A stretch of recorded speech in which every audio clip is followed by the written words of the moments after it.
A probe into yesterday's Shek May gas explosion still underway. A new survey shows 82% of respondents think occupiers should leave the streets now. Rescue and relief operations following strong earthquakes in Sichuan on the mainland and central Japan.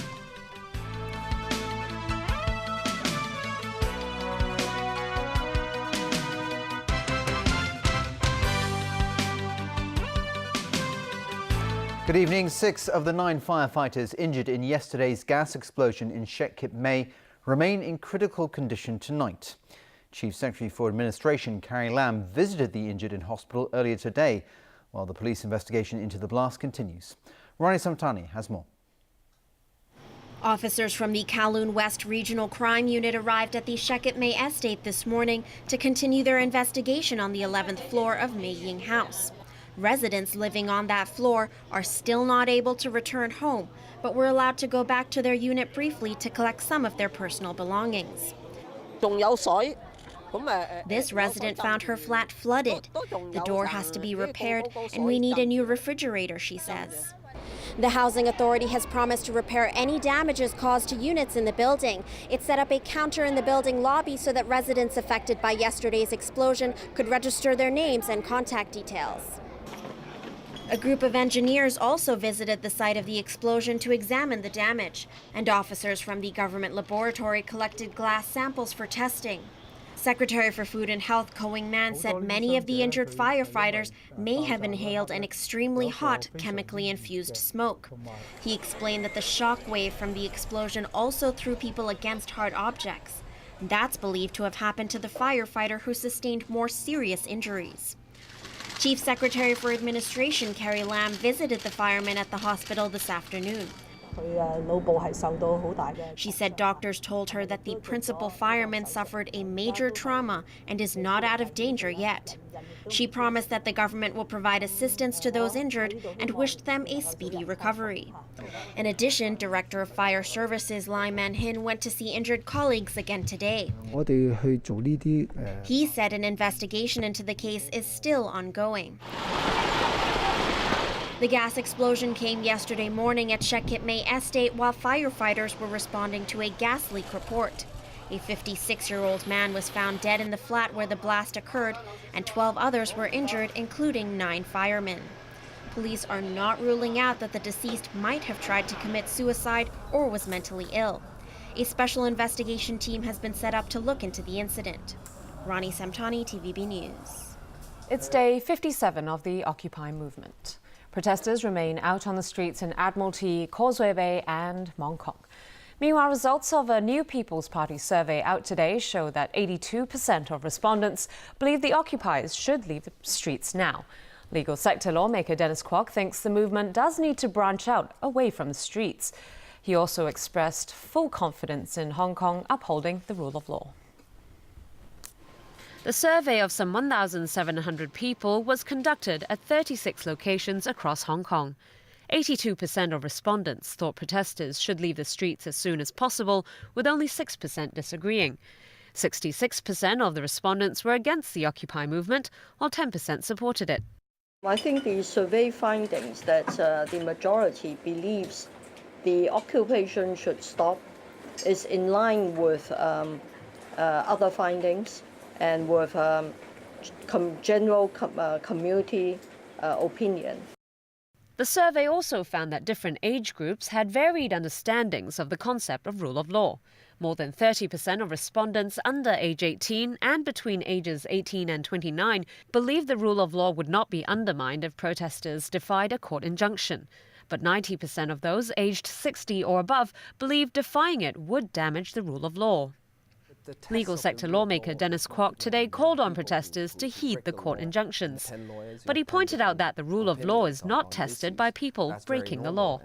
The test is when there are cases, criminal cases, arising from breach of the law. When these cases go to court, would they be treated fairly based on justice, natural justice principles? and in a fair and transparent manner. Those are the tests of the rule of law, and whether the court would follow those principles without political consideration. I think that's the key, and I believe that the courts in Hong Kong will do so. But Kwok agreed that the movement needs to branch out into other means to carry on, since the infinite occupation of roads is not a way out. He added that even though the injunctions sought over the protest zones are private litigation cases, the Secretary for Justice has a responsibility to seek clarifications from the court over uncertainties of the scope of the injunctions because the police are now involved. Police have arrested a man suspected of shining his cell phone light at a police officer's face at the Mong Kok protest site earlier this month.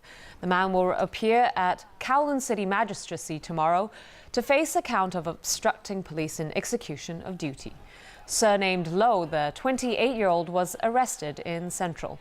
He allegedly shone his cell phone light at a police officer at the junction of Argyle Street and Nathan Road on October 5th. When officers tried to arrest him that evening, another man intervened and was injured after falling on the ground while Lo fled the scene. The other man was arrested, but he refused to post bail. Police released the man, but retained the right to prosecute him later. Hong Kong's independent media is playing an important role these days in documenting the protest movements which have taken root in the city. But as Owen Fung reports, there are still many hurdles for citizen journalists to overcome and produce work that is credible. Rayman Chuk, a commercial photographer, has just received a Best Photograph Award for citizen journalists. His winning photograph captures a protester at one of the chief executive's district consultations last December. Saying that he finds it meaningful to capture photos with news value, Chuk became a citizen journalist last year with independent media group United Social Press. He hopes his photos would prompt people to think more about what's going on in society. The event was hosted by the local independent media organisation In Media Hong Kong, which celebrates its 10th anniversary this year.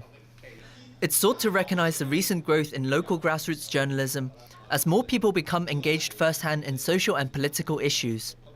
Founding member Ip Yam Chong said the growth in citizen journalism and the use of street protests as a way to force change in society has made the role of independent media groups ever more important. Independent media is indispensable, to Hong Kong societies.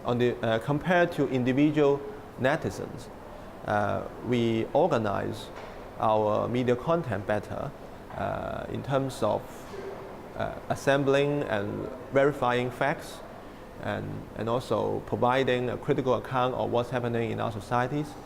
Compared to big and corporate media, we try to bring alternative and marginalized views to the public.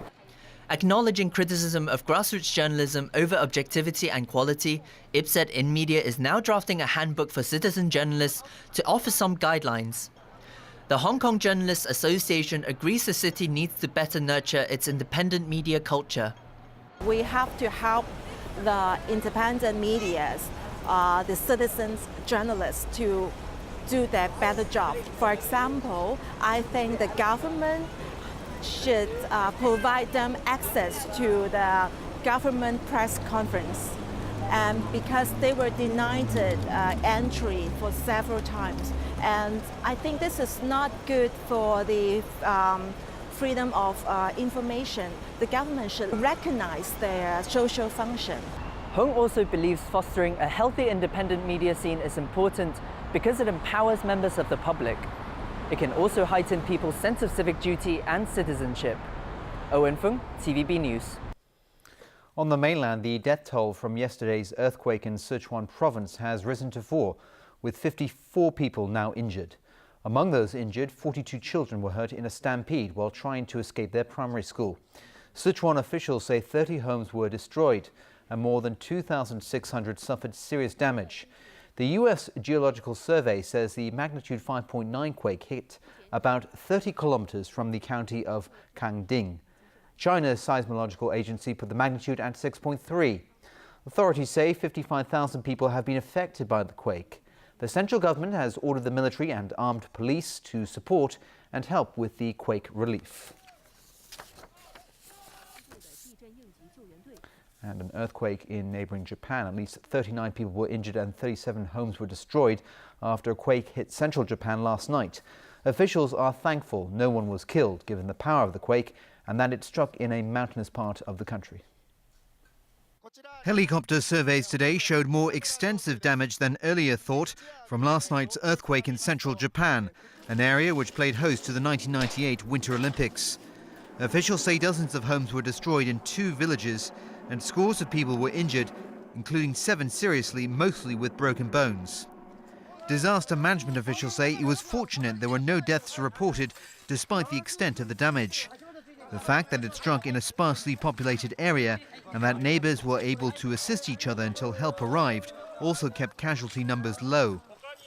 Officials say the earthquake struck shortly after 10 last night, west of Nagano City, at a depth of 10 kilometres.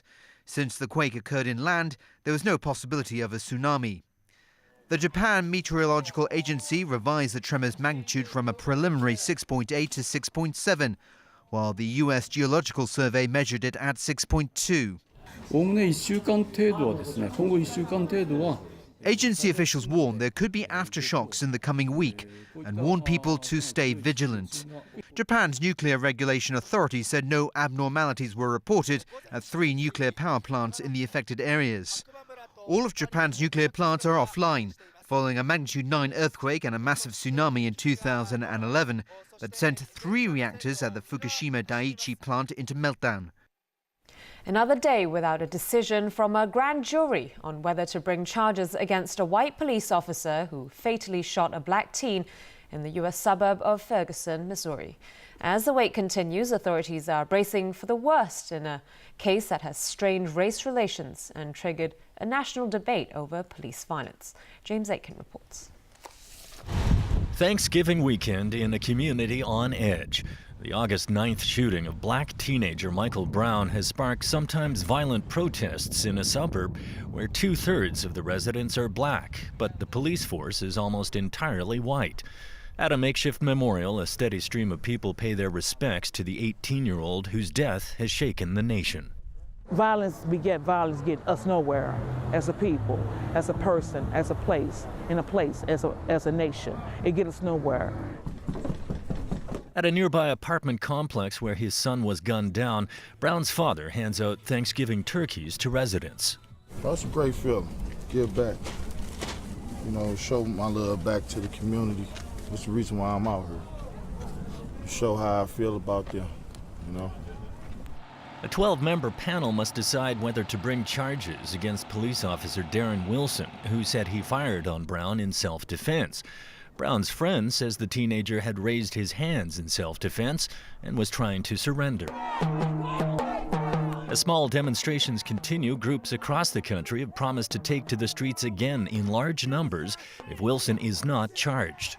My message to the community, stay peaceful. The message also is don't give up, because things are changing. The world is watching. The whole world is focusing on Ferguson. With barricades set up around the building where the grand jury has been meeting, the governor of Missouri has declared a state of emergency and called in National Guard troops to back up police. Meanwhile, other police departments in other cities are preparing for protests in anticipation of a grand jury decision that could come in a day or a month. James Aitken, TVB News. And still ahead in the news tonight, some regulatory trade practice that may be affected by competition legislation. A former Portuguese Prime Minister arrested in a corruption investigation. And Pacquiao beats Algieri to retain his WBO welterweight title.